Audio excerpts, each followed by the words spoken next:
우리는 누구나 자신의 미래가 궁금하고 어떻게 하면 더 행복하고 잘 살 수 있을까?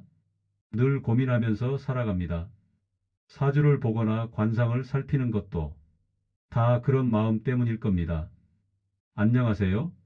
사주명리학 연구소 소장 박철웅입니다. 오늘 여러분과 함께 나눌 이야기는 동양의 아주 오래된 지혜 세 가지입니다. 바로 사주, 관상, 그리고 명리학이죠. 그런데 최근 우리 사회에서 벌어진 몇몇 일들을 보면서 저는 이 동양의 지혜들이 어떻게 잘못 사용될 수 있는지, 그리고 그것이 얼마나 위험한 결과를 가져올 수 있는지 뼈아프게 느끼고 있습니다. 특히 특정 높은 자리에 있는 분이, 가족이나 아주 가까운 사람들이 이런 역학에 지나치게 의존해서 나라 일에까지 영향을 미쳤다는 논란은 우리에게 큰 충격을 주었습니다. 한 사람은 대통령의 부인, 또 한 사람은 총리의 부인. 공통점은 우리나라 최고의 지위에 남편들을 앉히고 뒤에서 좌지우지하며 삶을 사주와 관상 명리학이라는 틀로만 바라보고 가볍게 행동했다는 점일 것입니다. 이건 운이 막힌 사주야. 청와대는 방향이 틀렸어. 터가 좋지 않아. 기운이 새고 있어. 그 장관 후보자는 얼굴 관상이 안 좋아. 이 말을 보라니까. 수많은 고문과 컨설턴트들, 점집과 관상가들이 청와대 문턱을 넘나들었습니다. 국정을 논해야 할 자리에서 팔자와 기운이 논의되고 있었습니다. 예정된 발표가 미뤄졌고 중요한 인사가 바뀌었고 언론 앞에서는 침묵했지만 그 속은 예언과 신기의 해올이었습니다. 남편들은 처음에는 믿지 않았습니다. 그러나 조용히 조금씩 설득당했습니다. 그 유명한 대통령 집무실 이전, 어떻게 그렇게 정광석화처럼 옮겨졌을까요? 처음에는 소통 강화라 했습니다. 용산으로 옮기면 대통령이 국민과 가까워진다고 했죠. 하지만 그 뒷이야기 아시나요? 청와대는 기운이 막혔다. 조상의 묘지 방향과 어긋났다. 풍수적으로 용산은 용이 숨쉬는 땅이다. 이 말 누가 했을까요? 정치인도 참모도 아닙니다. 바로 대통령 부인이 했다는 증언이 나왔습니다. 사주에 길한 방향이 있다. 인사 문제도 그 사람 사주가 안 맞는다. 실제로 외교 라인, 경제 라인 인사에서 김 여사가 일부 인물의 기운을 언급하며 배제했다는 소문도 파다했습니다. 더 충격적인 건 영국 여왕서거 때 왜 대통령이 조문을 하지 않았냐는 논란이죠. 하지만 그때도 한 말이 있습니다. 그 시기엔 길하지 않다. 외유 중 사고 기운이 있다. 사주와 기운 그 한마디가 국가의 외교를 바꾼 겁니다. 대통령의 결정이 점술적 조언에 흔들린다면 그 나라의 국운은 누구 손에 달린 걸까요? 최아영 씨, 한덕수 총리의 부인입니다. 화가이자 예술인으로 알려져 있죠. 하지만 그녀가 더 많이 언급된 건 다른 이유입니다. 사주와 관상은 내 인생의 좌표였다. 사람을 볼 땐 기운을 먼저 본다. 인물화를 그릴 수가 없다. 그 사람의 인생이 보이고 사주가 보여서 라고 하였다. 그녀의 인터뷰 내용 중 일부입니다. 한 총리가 정치적 재등판을 고민할 때 최 여사는 먼저 사주풀이를 받았다고 합니다. 2022년은 기운이 좋은 해. 남편 사주엔 마지막 관운이 있다. 이 말이 그의 복귀를 이끌었다는 소문이 있죠. 그 후 벌어진 일들은요. 청문회부터 각종 논란, 무기력한 총리 리더십, 그리고 여론의 싸늘한 반응. 기운이 좋다고 해서 시작했지만 결과는 정반대였습니다. 최근 한 방송에서 그녀의 육성이 만천하에 공개되었습니다. 뭘 했냐? 저 주역도 공부했어요. 관상 공부도 했습니다. 예. 성공 공부도 했어요. 내가 했어요. 예. 직접. 왜? 하도 답답해서. 한 후보 진로 때문에 관련 공부를 시작했다고 설명했습니다. 나 이 남자 공무원 하는 거 답답했거든요. 하버드 박사를 하고 돌아오면 나는 KDI를 가기를 원했어요. 이 분야에서의 평판에 대해서도 언급합니다. 제가 뭐 명리학에 봤다고 소문이 났죠. 그야말로 명리학 공부하러 같이 다닌 사람도 있어요. 아, 그러니까 많이 알아요. 그러면서 운명을 강조하기도 했고 이 명리학을 공부하거나 이 사주팔자를 본 사람들은요, 절대로 남편 출세를 위해서 정보를 수집하고 바람잡는 일 안 합니다. 예. 왜 안 하는지 아세요? 다 정해져 있으니까. 지 팔자가 없으면 네. 못 하는 거예요. 남편인 한 후보도 예외는 아니라고 했습니다. 이 사람도 되게 웃겨. 이 사람은 명리학을 지가 공부를 안 해봐서 그렇지, 명리학을 공부하면은 내 팔자가 예. 팔자대로 사는 거예요. 취재진에게 사주팔자를 공부하라고 권하기도 했습니다. 사주 공부를 한번 해보세요. 예. 그러면 뭐가 편해지는지 아세요? 저는 잘 모르겠습니다. 마음이 너무 편해져요. 사주 관상 명리학을 공부하여 마치 자신이 세상을 다 아는 듯한 교만함과 오만함이 가득 차 있는 인터뷰였습니다. 결국 두 여인의 그 믿음은 정치적 선택이 아닌 비과학적 감정의 판단으로 번졌습니다. 대통령은 결국 탄핵되었고 총리는 9일 만에 대통령 후보에서 밀려나며 50년 공직 생활을 치욕적으로 마감하고 앞으로 어떤 험난한 재판을 받게 될지 알 수 없는 상태입니다. 두 여성의 어리석은 맹신이 남편들의 마지막 커리어를 무너뜨렸습니다. 사주는 틀입니다. 명리는 이치입니다. 관상은 관찰입니다. 하지만 그것은 해석이지 정답이 아닙니다. 사주는 말합니다. 당신은 감성적이군요. 올해는 몸을 조심하세요. 새로운 흐름이 시작됩니다. 그건 조언입니다. 조언을 인생의 방향타로 삼는 것은 지혜입니다. 그러나 조언을 절대 진리로 믿는 순간 그건 신앙이 아닌 집착이 됩니다. 누군가는 말합니다. 나는 사주 때문에 이렇게 됐어요.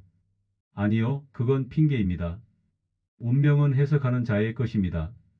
같은 사주라도 어떤 이는 성공하고 어떤 이는 파멸합니다. 차이는 딱 하나. 내가 사주를 써먹느냐, 사주에 끌려가느냐. 사주는 미리 주어진 시나리오가 아니라 당신이 다시 쓸 수 있는 초안일 뿐입니다. 많은 분들이 궁금해하시죠?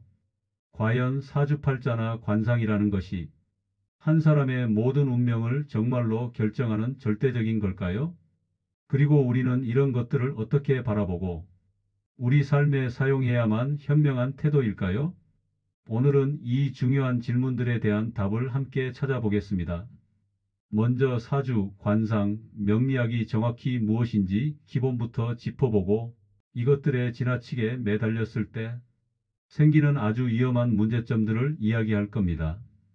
그리고 마지막으로 이 오래된 지혜들을 우리 삶에 긍정적이고 슬기롭게 활용하는 방법을 여러분과 깊이 이야기 나누겠습니다. 자, 그럼 시작해 볼까요? 먼저 사주와 명리학부터 알아보겠습니다. 사주는 한 사람이 태어난 연, 월, 일, 시, 이 네 가지 시간을 네 개의 기둥으로 보는 것입니다. 각 기둥은 천간과 지지라는 두 글자로 이루어져 있어요. 그래서 총 8글자가 됩니다. 우리가 흔히 사주팔자라고 말하는 것이죠. 이 8글자는 그 사람이 태어난 정확한 순간에 우주의 기운이 어떻게 그에게 부여되었는지를 보여주는 하나의 상징 체계입니다. 마치 건물을 짓기 전에 필요한 설계도 같다고 할 수 있어요. 그 사람이 어떤 성향이나 기질을 타고났는지, 어떤 잠재력을 가지고 있는지 등을 이 설계도를 통해 파악할 수 있다고 보는 거죠. 그렇다면 명리학은 무엇일까요? 명리학은 바로 이 사주팔자를 분석하고 해석해서 한 사람의 운명을 논하는 학문입니다. 단순히 앞으로 무슨 일이 생긴다 하고 딱 정해주는 점술과는 조금 다릅니다. 우주 만물의 변화, 원리인 음양오행의 상호작용을 가지고 사람의 삶을 이해하려는 동양의 깊은 철학입니다. 내가 어떤 기운을 가지고 태어났는지, 그리고 그 기운이 시간의 흐름에 따라 어떻게 변화하고 주변 환경과 만나면서 어떤 결과들을 만들어낼 수 있는지, 이런 것들을 예측하고 이해하려는 학문이죠. 명리학은 아주 오랜 역사와 전통을 가지고 있습니다.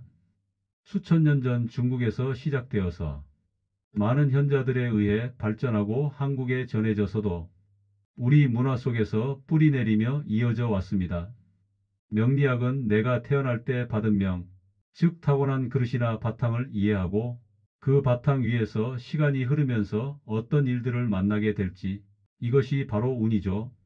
이 운의 흐름을 파악해서 삶의 중요한 시기들을 준비하는 데 의미가 있습니다. 첫째, 사주는 지침서로만 보세요. 운세는 참고서입니다. 절대 교과서도 답안지도 아닙니다. 올해 조심하라면 조심하세요. 그러나 피하지는 마세요. 둘째, 전문가를 맹신하지 마세요. 명리학자, 관상가, 역술인은 조언자입니다. 결정권은 당신에게 있습니다. 그들의 말은 도구이지 명령이 아닙니다. 셋째, 사주보다 사람을 보세요. 궁합이 나쁘다고 결혼하지 말라고요? 아니요. 진심, 신뢰, 대화, 그게 더 중요합니다. 넷째, 지금을 사는 사람이 되세요. 미래는 늘 변합니다. 지금 내가 어떤 마음으로 어떤 선택을 하느냐가 운명을 다시 씁니다. 다섯째, 결과가 아닌 흐름을 보세요. 올해 일이 틀어졌다 해도 전체 흐름에서 상승 곡선일 수 있습니다. 기중화복은 순간이고 삶은 누적입니다. 다음으로는 관상에 대해 말씀드리겠습니다. 관상은 얼굴에 새겨진 삶의 흔적이라고 봐야 합니다. 관상은 사람의 얼굴 생김새, 몸 전체의 형태, 심지어는 목소리나 걸음걸이까지 다양한 신체 특징을 보고 그 사람의 성격, 마음 상태, 건강, 그리고 앞으로의 인생 가능성을 판단하는 방법입니다. 우리가 흔히 관상학이라고 부르죠. 관상학은 그저 외모만으로 사람을 평가하는 학문이 아닙니다. 우리의 몸과 마음은 아주 깊이 연결되어 있습니다. 내면의 생각이나 감정, 그리고 살아온 경험들이 시간이 지나면서 얼굴이나 몸에 흔적을 남긴다고 봅니다.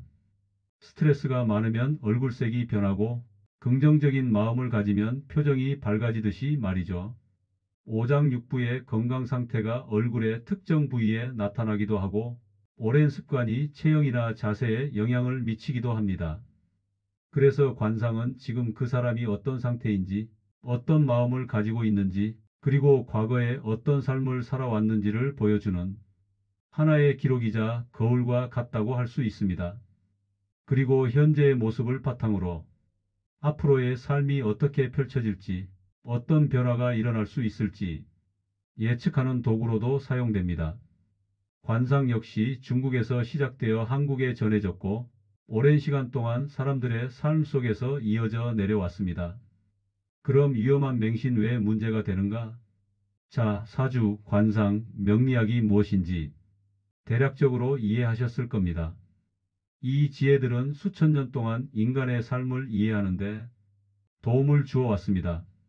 하지만 이것들을 너무 맹목적으로 믿고 과도하게 의존할 때 아주 심각한 문제들이 발생합니다. 이것이 왜 그렇게 큰 문제이고 위험한 것일까요? 첫째, 앞서 대통령 부인과 총리 부인의 사례처럼 스스로 판단하는 능력을 잃게 됩니다. 내 운명은 이미 정해졌다고 믿거나 모든 문제를 사주나 관상 탓으로 돌리면 스스로 생각하고 문제를 해결하려는 노력을 멈춥니다. 나라의 중요한 결정이나 국민의 삶에 영향을 미치는 인사 문제 같은 것을 합리적인 근거나 전문가의 의견 대신 어떤 역술인의 말에 따라 좌우한다면 이것이야말로 나라의 근간을 흔드는 위험천만한 일입니다. 예를 들어서요. 대통령실을 용산으로 이전하는 문제 같은 경우 많은 논란과 우려가 있었고 막대한 예산과 시간이 필요한 일이었습니다. 그런데 이 과정에서 특정 역술인이나 비선 실세의 조언이 작용했다는 의혹이 강하게 제기되었었죠. 만약 정말 그렇다면 이것은 합리적인 의사결정 과정이나 전문가들의 의견을 무시하고 미신적인 판단에 국가의 중요한 일을 맡긴 것입니다. 이런 일이 반복된다면 국민들이 정부를 신뢰할 수 있을까요? 둘째, 현실 세계를 제대로 보지 못하게 됩니다. 사주나 관상이 개인의 특성을 보여줄 수는 있지만 복잡한 현실 정치, 외교 관계, 국제사회의 흐름, 그리고 국민들의 다양한 목소리까지 모두 설명해주고 해결해주지는 않습니다.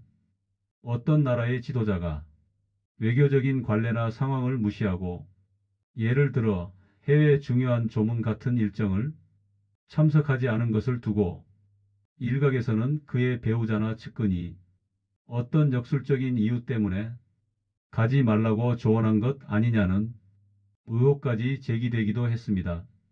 이것이 사실이든 아니든 이런 의혹 자체가 보여주는 것은 현실의 중요한 문제들을 다른 기준, 즉 역술적인 판단으로 대신하려 할 때 국제적인 망신을 사거나 외교 관계에 문제가 생길 수 있다는 것입니다. 현실 감각을 잃게 만드는 것이죠. 셋째, 특정 사람에게 휘둘리거나 잘못된 길로 빠집니다.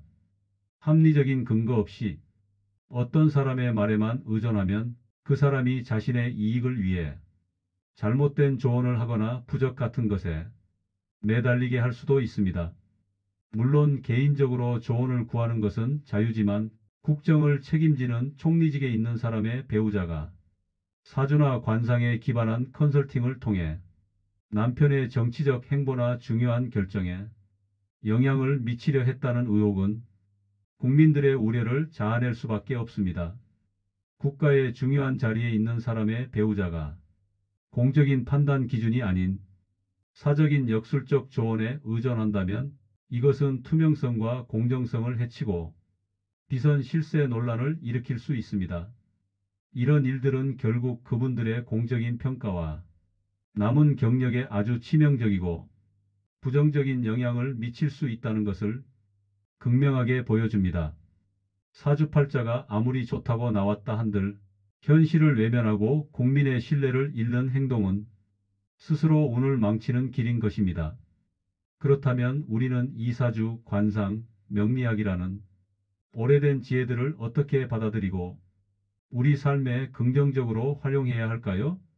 너무 빠져들지 않고 슬기롭게 사용하는 방법을 알려드리겠습니다. 첫째, 나 자신을 깊이 이해하는 참고 자료로 사용하세요.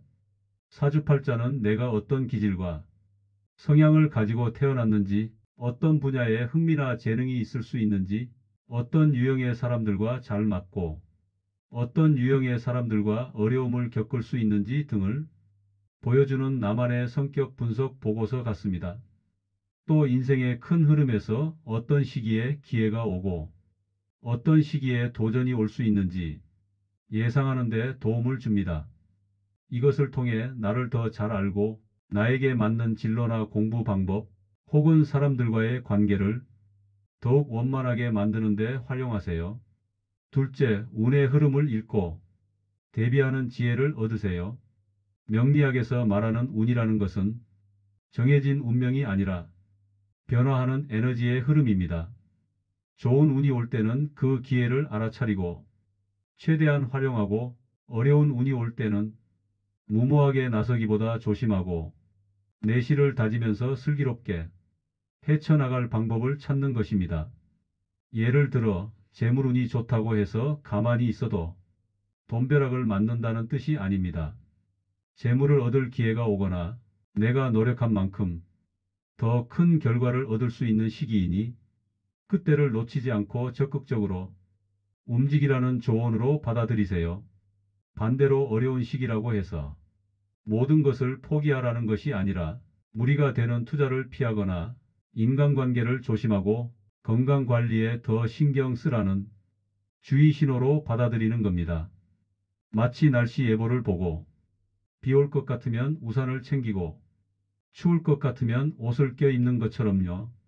셋째, 관상을 통해 내면의 변화를 이끌어내세요. 관상은 현재의 내 마음 상태와 살아온 과정이 얼굴에 드러난 결과입니다. 항상 밝고 긍정적인 마음을 가지고 다른 사람에게 친절하게 대하고 꾸준히 노력하는 사람은 얼굴에 좋은 기운이 쌓이고 인상이 좋아집니다. 반대로 불평불만이 많고 게으르며 남을 미워하는 사람은 얼굴에 어둡고 힘든 기운이 드리워질 수 있습니다. 관상학에서 말하는 좋지 않은 상을 가지고 있다고 해서 낙담할 필요는 없습니다. 그것은 현재의 내 마음 상태나 생활 습관에서 개선해야 할 부분이 있다는 신호로 보고 마음을 다스리고 좋은 습관을 만들도록 노력하면 됩니다. 마음 씀씀이가 곧 관상이라는 말을 다시 한번 강조하고 싶습니다. 여러분의 마음과 행동이 변하면 관상도 변하고 그 변화가 다시 여러분의 삶에 긍정적인 영향을 미칠 수 있습니다. 넷째, 가장 중요한 힘은 바로 나 자신에게 있습니다. 사주팔자가 아무리 좋고 관상이 뛰어나다고 해도 마음이 올바르지 않고 행동이 게으르며 비윤리적이라면 결국 스스로 가진 좋은 운도 다 깎아먹게 됩니다. 반대로 사주에 어려움이 있거나 관상이 평범하더라도 항상 긍정적인 마음을 가지고 끊임없이 배우고 노력하며 주변 사람들에게 좋은 영향을 주려고 한다면 어려움을 극복하고 스스로 좋은 운을 만들어갈 수 있습니다. 운명은 완전히 정해진 단단한 바위가 아닙니다. 타고난 바탕 위에서 여러분의 마음가짐과 선택, 그리고 꾸준한 노력이라는 망치와 끌로 계속해서 조각해 나가는 예술 작품과 같습니다. 여러분 자신이 바로 여러분의 운명을 만들어가는 주인공인 것이죠. 다섯째, 맹목적으로 따르지 말고 성찰의 도구로 사용하세요. 사주나 관상을 볼 때 어떤 역술인의 말에 맹신하고 휘둘리지 마세요. 그 해석을 듣고 나 자신을 객관적으로 돌아보는 하나의 계기로 삼아야 합니다. 내가 이런 성향이 있다고 하는데 내 삶에서 어떻게 나타나고 있을까? 지금 어려운 시기라고 하는데 내가 어떤 부분에서 조심하고 대비해야 할까? 이렇게 스스로에게 질문을 던지고 내 삶의 방향을 더 현명하게 생각해보는 도구로 활용하세요. 비판적으로 생각하는 힘을 잃지 않는 것이 정말 중요합니다. 여섯째, 어떤 사람에게 조언을 들을지 신중하게 고르세요. 진정한 역술가, 명리학자는 사람의 운명을 딱 정해놓고 겁을 주거나 폭체나 부적 같은 것을 요구하면서 돈벌이를 하려 하지 않습니다. 타고난 명과 현재의 운을 바탕으로 그 사람이 스스로의 삶을 책임감을 가지고 현명하게 살아갈 수 있도록 길을 안내하고 용기를 주는 조언을 해줍니다. 단순히 미래를 맞추는 능력보다 여러분의 삶에 대해 깊이 있게 고민하고 좋은 방향으로 이끌어줄 수 있는 인품과 지혜를 가진 사람을 찾는 것이 좋습니다. 마무리, 당신이 바로 운명의 주체입니다. 사랑하는 삶의 지혜 백과사전 독자 여러분, 사주, 관상, 명리학은 수천 년 동안 사람들이 자신의 운명을 이해하려고 노력해 온 귀한 지혜의 결정체입니다. 하지만 이것은 결코 우리를 올가매는 굴레나 정해진 감옥이 되어서는 안 됩니다. 최근 벌어진 일들처럼 이 지혜를 잘못 사용하거나 맹신하면 자신뿐만 아니라 많은 사람들에게 불행과 혼란을 초래할 수 있습니다. 우리의 운명은 타고난 기질 즉 사주팔자, 지금의 모습 즉 관상, 그리고 시간의 흐름에 따른 변화가 복합적으로 작용하여 만들어집니다. 하지만 그 모든 것 위에서 가장 강력한 힘을 발휘하는 것은 바로 여러분 자신의 마음가짐, 꾸준한 노력, 그리고 올바른 판단과 행동이라는 것을 잊지 마세요. 사주팔자를 통해 나의 가능성을 이해하고 관상으로 지금의 나를 돌아보며 명리학의 운의 흐름을 통해 미래를 대비하는 것은 분명 우리 삶에 큰 도움이 될 수 있습니다. 하지만 이것들에 사로잡혀서 스스로 생각하고 행동하는 것을 멈추는 것은 가장 어리석은 태도입니다. 여러분의 삶을 이끌어가는 키는 다른 누구도 아닌 오롯이 여러분 손에 있습니다. 사주와 관상, 명리학을 인생의 지혜로운 조력자이자 참고서로 삼으십시오. 맹신하지 않고 스스로의 의지와 노력으로 자신만의 아름다운 운명을 용기 있게 만들어가는 삶을 살아가시기를 진심으로 응원합니다. 오늘 이야기가 여러분 각자의 삶을 돌아보고 운명을 더욱 지혜롭게 이해하는데 작은 등불이 되었기를 바랍니다. 믿음은 강할수록 좋습니다. 그러나 믿을 것을 믿어야 합니다. 사주는 도구입니다. 그 도구를 들고 지혜롭게 길을 설계하면 그게 현명한 삶입니다. 하지만 그 도구에 목숨을 걸면 삶은 휘청입니다. 저는 오랜 시간 사주를 연구해 왔습니다. 수천 명의 사주를 보고 수백 명의 인생을 상담했습니다. 그리고 깨달았습니다. 가장 좋은 사주는 행동하는 사람에게 있습니다. 여러분의 인생 다시 쓸 수 있습니다. 오늘의 선택이 당신의 운명을 바꿉니다. 사주는 나침반입니다. 하지만 방향은 내가 정해야 합니다. 풍수는 도구입니다. 그러나 터를 지키는 건 내 삶의 태도입니다. 무속, 명리, 관상. 그 모든 것이 사람을 위한 것이지 사람이 끌려다닐 이유는 없습니다. 여러분의 인생 기중화복은 없습니다. 오직 선택과 책임 그리고 지혜만이 있습니다. 사주명리학 연구소 박철웅이었습니다. 마지막으로 오늘 내용이 유익하셨다면 주변 지인들에게도 이 영상을 공유해 주시고 구독, 좋아요, 알림 설정하여 더 많은 정보 얻어가세요. 감사합니다.